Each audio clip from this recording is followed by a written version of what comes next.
Welcome, everybody. I'm Greg Demetrio, the CEO of Lorraine Gregory Communications. And this is Ask a CEO, the show that takes us into the executive suite of some of the major corporations and organizations here in our region to find out what really is going on in the background. Today, we're very fortunate to have Kristen Jarnagin, the president and CEO of Discover Long Island, which is a $6.1 billion tourist and visiting agency, and their job is to promote us and get people to come and visit us, right? She brings with her 20 years of experience in top shelf, very high level tourism and entertainment venues, right? She's now overseeing the largest segment of Long Island's economy, trying to keep it vibrant and relevant. They promote Long Island globally, not just nationally, but globally. So they have a really big reach. She's been twice named to the top 50 Long Island most influential women. She's a graduate of the Walter Cronkite School of Journalism from Arizona State University.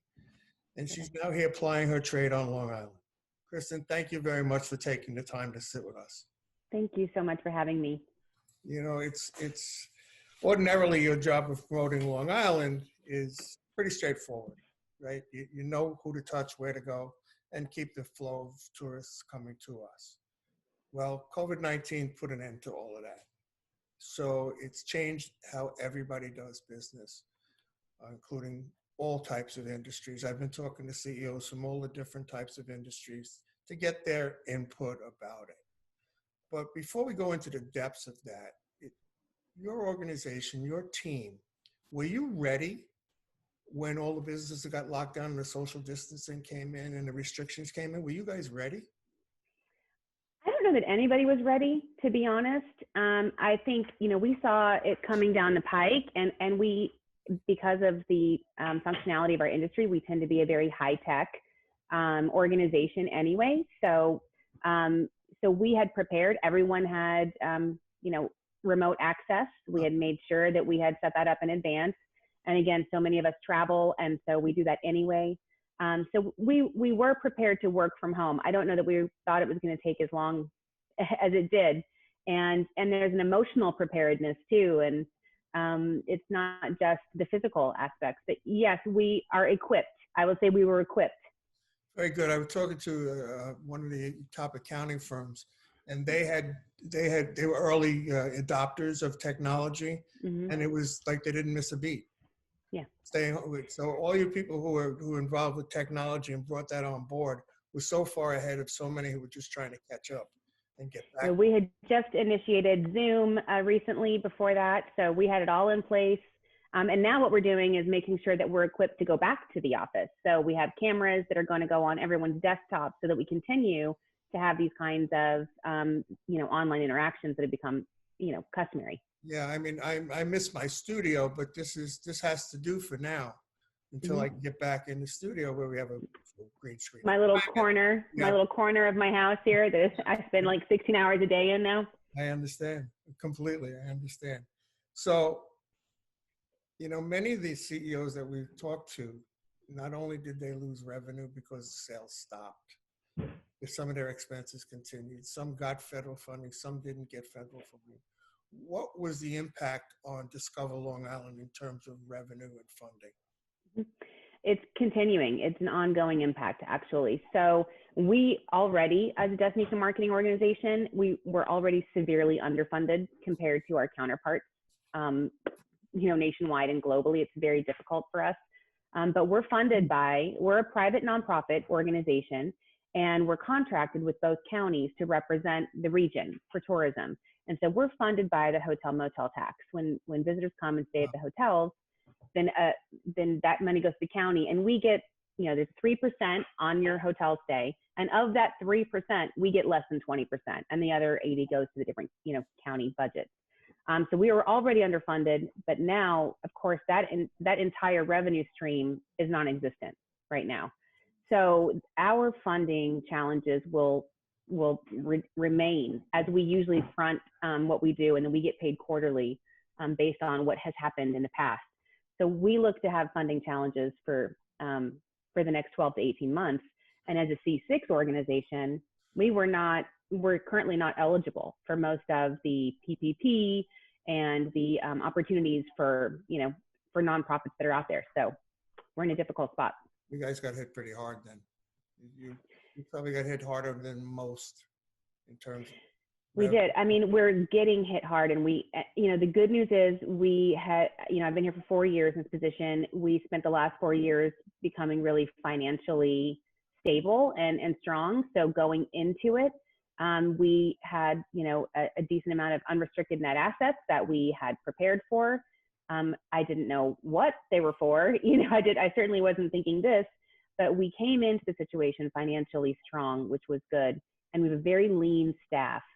And most of our staff has multiple job descriptions and opportunities, so they're cross-trained.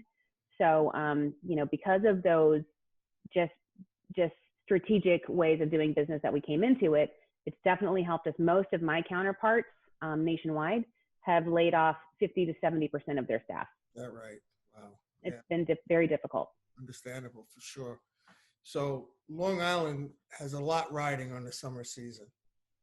And now with the situation the way it is, how do you assess the ability to salvage at least some of that season now that we're starting to hear about some reopenings?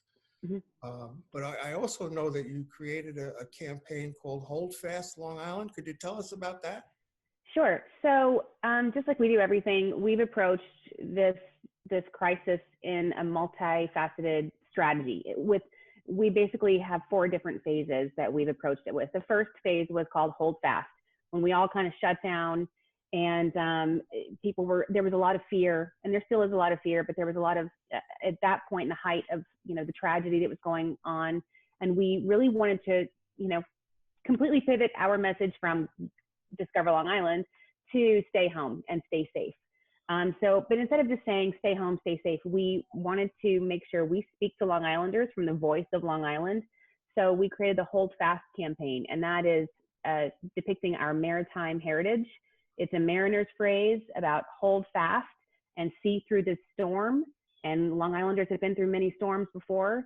And then we will, there will be a light on the horizon, and we'll get there together. So that was our Hold Fast campaign. And it was surprisingly, even to us, as much as we loved it, so well received by the community. The Islanders showed it.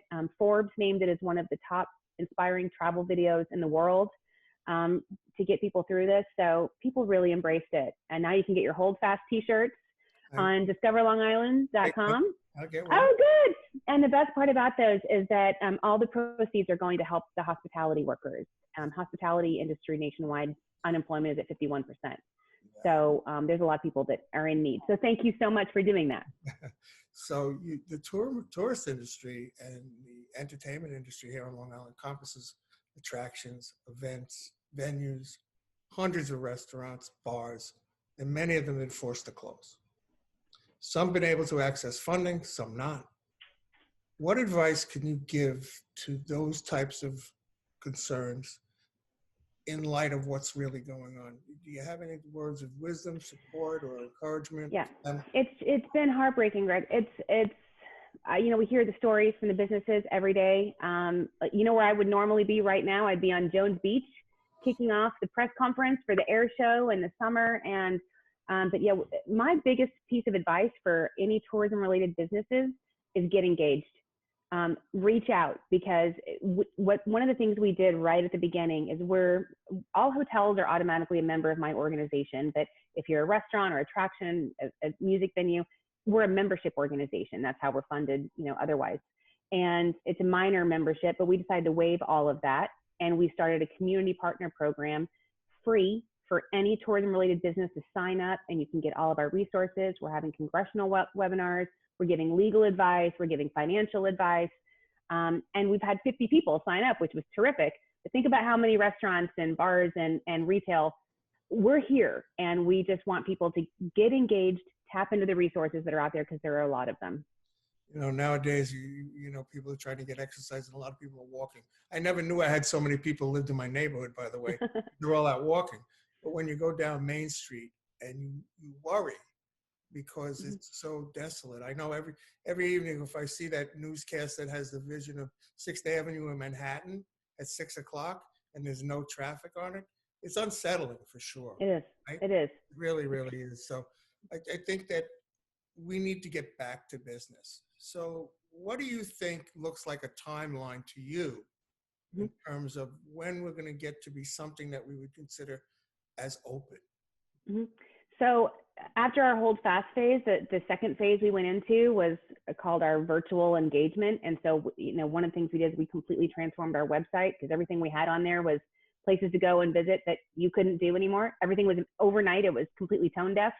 So we had to change everything. And now I just had to come off from one of our Facebook Lives where we had a master illusionist on there.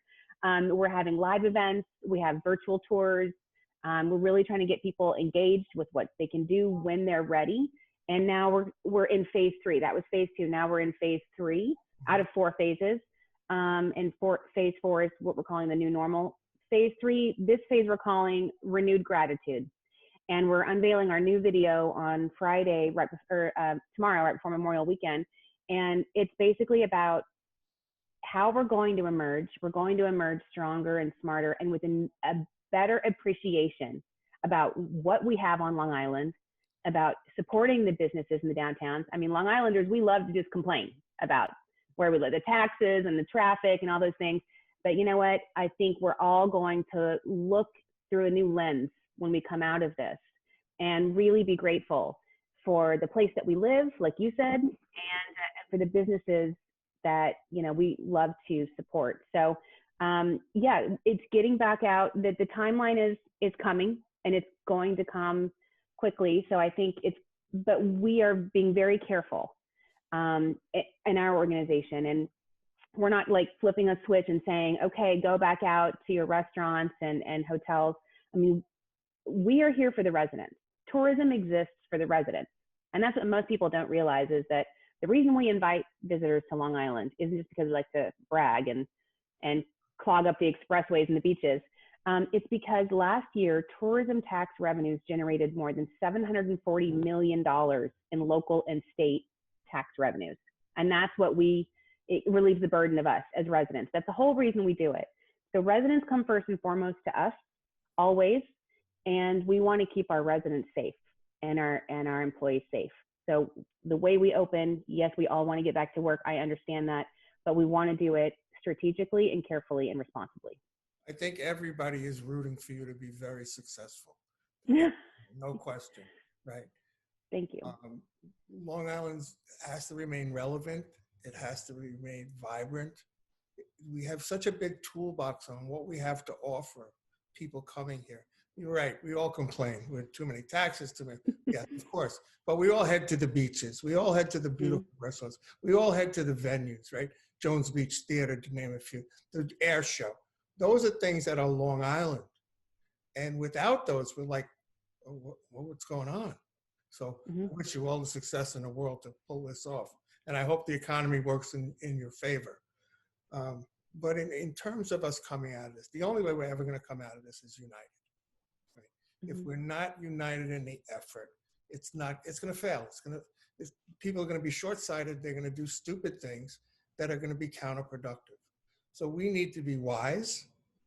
We need to be conservative in our actions, prepared to be socially responsible with the distancing and the washing and the gloves and the mask and all of that. Because without that, we'll never be able to get back to where we started from. Exactly. Where we started from was amazing. The economy was through the roof. It was firing on 12 cylinders, and we were going full speed ahead and hit a wall. Without us identifying where we were, we won't have anything to shoot at to go back to. We'll just be licking our wounds. You can't do that, right? You're right. We have to get through this summer responsibly and some maybe painfully in order to have the summers that we want in the future, right? And to preserve our sustain. But you're right. 3 months ago, our biggest problem was we had too many visitors. And we get a lot of complaints from the East End, like, oh, stop sending people out here, the visitors. And, and people, sometimes, again, we're talking about that renewed gratitude, take things for granted that we have. And it was like a talent pool. Remember, the biggest problem in economic development was talent keeping the talent in the talent pool. And again, overnight, those things changed. Yeah. But you said it, we have the best, in my opinion, and I talked to my counterparts in every destination across the globe. I was just on a webinar with U.S. Travel Association with 1,300 people from across the country, and we were talking all the time about what's happening. I have the best product in the world. I really do. I've got Manhattan on one side, the Hamptons and the Vineyards on the other. And what this opportunity is, and I think that, you know, we always look at the silver lining. What this opportunity is, not just for me, but for all of Long Islanders, is to find something that you didn't know existed in your own backyard. I mean, we all know about our favorite places that you mentioned, the iconic places, but, you know, when's the last time you've been to Farmingdale or Huntington or Roslyn? And, you know, we all love Patchogue, and we have this incredible mosaic of downtowns, and they all have their own character and charm, and they all have amazing restaurants, museums, attractions, history. And sometimes we think, oh, I'll go to Europe, or I'll go to wherever. And it's really going to give us the opportunity to introduce those hidden gems, not only to Long Islanders, but to Manhattanites that don't know all those places exist. And I think it's going to be a fun project. I wish you the best because I'm counting on it. All right, I'm counting on it. So thank you so much for taking time out of your busy day to talk with me today. I really appreciate it. Go get them. Thank you so much. And thanks for your support of, Discover Long Island always. And go to discoverlongisland.com, and please keep going as we unveil our new plans to do that, to promote tourism. Terrific. Thank you so much, Kristen. Thanks, Greg. Thanks. Okay, have a good day. Bye now. Bye.